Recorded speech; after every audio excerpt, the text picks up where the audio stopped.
Hello नमस्कार, आप सभी का बहुत-बहुत स्वागत है हमारे चैनल स्टडी ग्रुप हिंदी में। तो जैसा कि आप लोगों को ज्ञात होगा, आपके अपने चैनल स्टडी ग्रुप हिंदी के माध्यम से Hindi, TGT, PGT, net, JRF, JIC आदि एग्जाम की तैयारी कराई जाती है।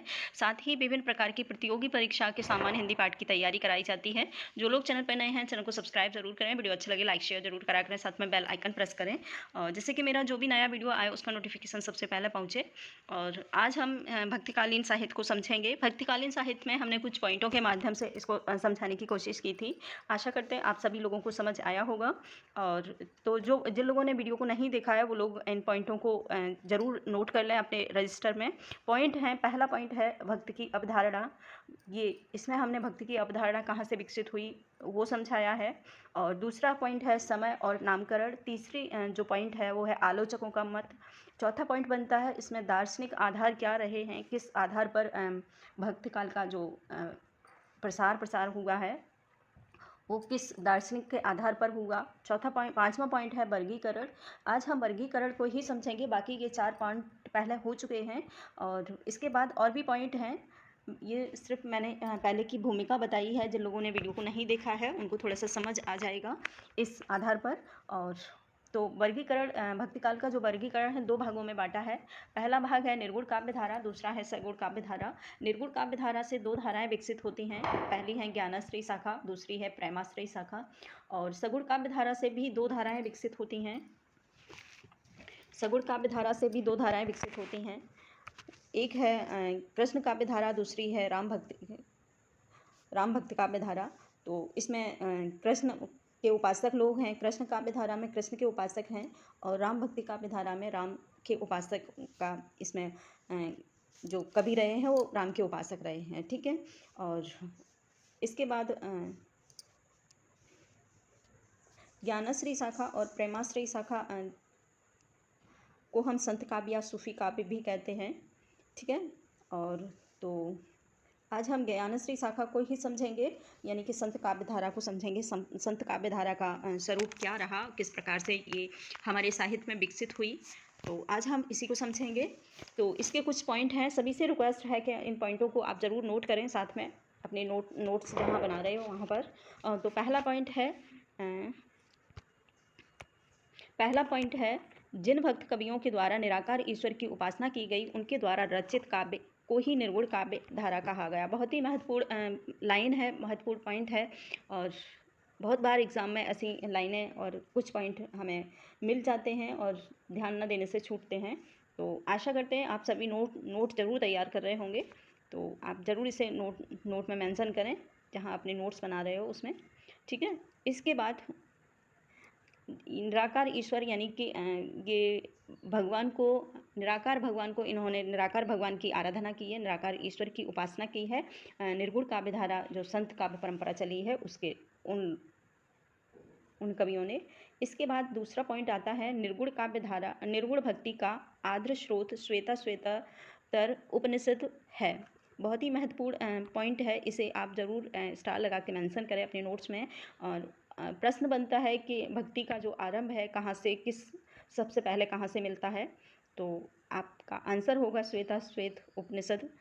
और ये भगवत गीता श्रीमद् भागवत महात्म्य का प्रथम श्लोक से इसका आरंभ होता है। ठीक है। इसके बाद इसकी कुछ विशेषताएं हैं निर्गुण काव्य धारा की। सबसे महत्वपूर्ण पॉइंट है, विशेषताओं को हम लोग देखेंगे। विशेषताओं में है निराकार ईश्वर की उपासना। भक्ति काव्य धारा में सबसे महत्वपूर्ण जो पॉइंट बनता है वो यही बनता है कि निराकार ईश्वर की इन्होंने उपासना की है और इन्होंने किसी मूर्त पूजा को नहीं माना है, मूर्ति पूजा का इन्होंने खंडन किया है और निराकार ईश्वर की इन्होंने उपासना की है, यानी कि जिसका ना कोई रूप होता है, न रंग होता है, ना आकार होता है, ऐसे ब्रह्म, ऐसे ईश्वर की उपासना की है संत कवियों ने। इसके बाद नेक्स्ट दूसरा पॉइंट है निर्गुण ब्रह्म की उपासना। ठीक है। और तीसरा पॉइंट है लौकिक प्रेम के द्वारा अलौकिक आध्यात्मिक प्रेम की अभिव्यक्ति करना, यानी कि जो संत कवियों का जो प्रेम था भगवान के प्रति वो अलौकिक था और आत्मा का परमात्मा से मिलन, अलौकिक प्रेम को इन्होंने अध्यात्म प्रेम की अभिव्यक्ति की है अलौकिक प्रेम के द्वारा। ठीक है। इसके बाद है धार्मिक रूढ़ियों एवं सामाजिक कुरीतियों का विरोध किया है। बहुत ही बड़े समाज सुधारक रहे हैं हमारे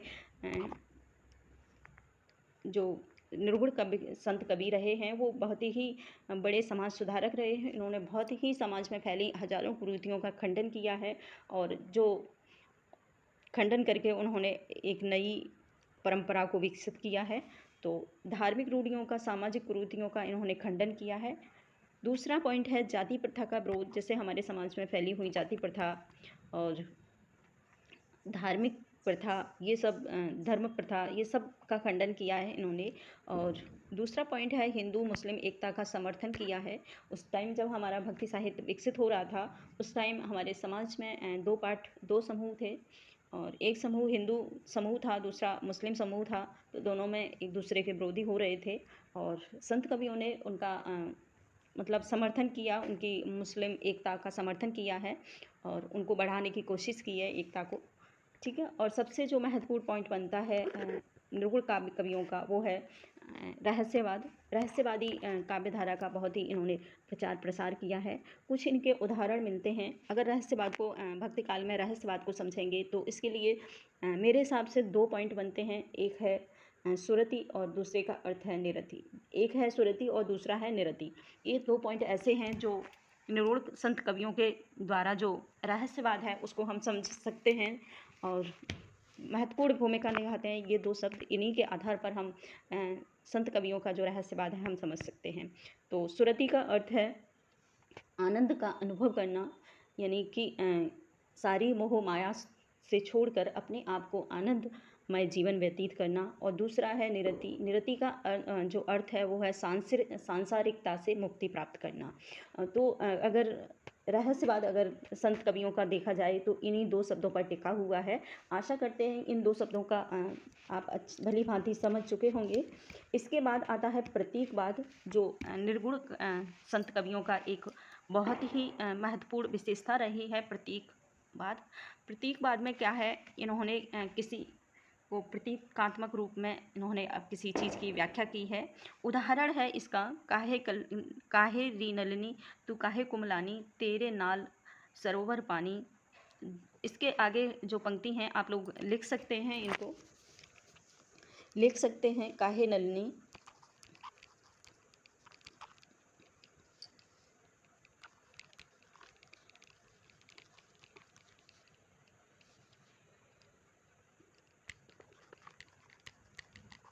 कुमलानी, तेरी नाल सरोवर पानी, यानी कि हे कमलनी, तू क्यों परेशान होती है, तू क्यों कुमला रही है। तेरे आसपास तो इतना जल है, तेरा तो जल में ही रहना है, जल में ही हर दम रहना है, फिर भी तू कुमला क्यों रही है। यानी कि उन्होंने मतलब इंसानी आत्माओं को एक कमल की प्रतीक को के रूप में व्याख्या की है। तो सबसे महत्वपूर्ण जो इनका एक और जो पॉइंट है वो है प्रतीकात्मकता और एक है रहस्यवाद। बाकी तो बहुत सारी चीज़ें हैं ही, लेकिन कुछ पॉइंट हैं जिसमें हमने इसमें मेंशन किए हैं। आप लोग इसे ज़रूर अपने नोट्स में मेंशन करें। तो प्रतीकवाद संत काव्यों का एक महत्वपूर्ण तत्व है, महत्वपूर्ण अंग है, महत्वपूर्ण विशेषता है। तो इसी आधार पर हमने इसको रखा है। और दूसरा जो है संत कवियों का उलटवासियाँ, बहुत ही महत्वपूर्ण तत्व है। उलटवासियों में इन्होंने क्या है कि शब्द को उल्टा रखा है। इनके जो विशेषता है, इन्होंने मतलब क्या कहें, जैसे व्यंग के आधार पर इन्होंने लोगों को समझाने की कोशिश की है। और कुछ उदाहरण हैं इसमें। उदाहरण हैं बरसे कंबल भीगे पानी, ये उदाहरण उलटवासियों का है। और इसके साथ ही नेक्स्ट दूसरी जो विशेषता महत्वपूर्ण है वो है सदुक्कड़ी भाषा।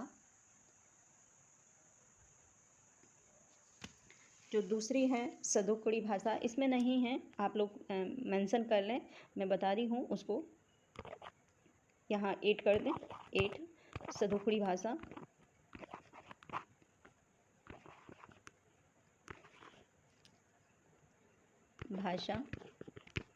महत्वपूर्ण पॉइंट है। और सदुक्कड़ी भाषा में क्या था कि संत कवि जो थे वो बहुत ज़्यादा पढ़े लिखे नहीं थे। तो इन्होंने जहाँ जो जैसे स्थान पर जिस मतलब जनजाति में जिस क्षेत्र में ये लोग रह रहे थे, उसी के आधार पर इन्होंने अपनी लेखनी को आगे बढ़ाया है। तो इसीलिए इनकी जो भाषा है, उनकी भाषाओं में बहुत सारे भाषाओं के शब्दों का प्रयोग हुआ है, इसीलिए इसको सदोकड़ी भाषा का नाम दिया गया है। तो आप लोग इस चीज़ को समझ लें, सदोकड़ी भाषा। और इसका जो नेक्स्ट दूसरी विशेषता है सदगुरु का विशेष महत्व। आप लोग सभी जानते हैं, इन्होंने कहा है गुरु गोविंद दोहू खड़े काके लागे पाए, बलिहारी गुरु आपने गुरु को दिया बताए। तो इस प्रकार से इन्होंने कहा है, गुरु को बहुत महत्व दिया है। गुरु गोविंद दोहू खड़े काके लागे पाए, इस आधार पर और भी उदाहरण हैं, इनके बहुत सारे उदाहरण मिल जाएंगे हमें साहित्य में, लेकिन फिर भी समझना एक अलग होता है। तो सदगुरु को इन्होंने विशेष महत्व दिया है। और शांत रस की प्रधानता, यानी कि इन्होंने जो नीतिपरक जो इनकी शिक्षा थी, इनका जो ज्ञान था, वो एक नीतिपरक आधार पर चला था, इसीलिए इसमें शांत रस की प्रधानता रही है इनकी लेखनी में। इसके बाद जो लास्ट पॉइंट है वो है आचरण की पवित्रता पर जोर। इन्होंने आचरण की पवित्रता पर जोर दिया है, यानी कि लोगों को किस तरह अपने आप को संयम और नियम के अकॉर्डिंग रहना चाहिए, संयमी बन के रहना चाहिए। तो उसी को इन्होंने आचरण की पवित्रता पर जोर दिया है। साथ ही एक और पॉइंट बनता है नारी निंदा।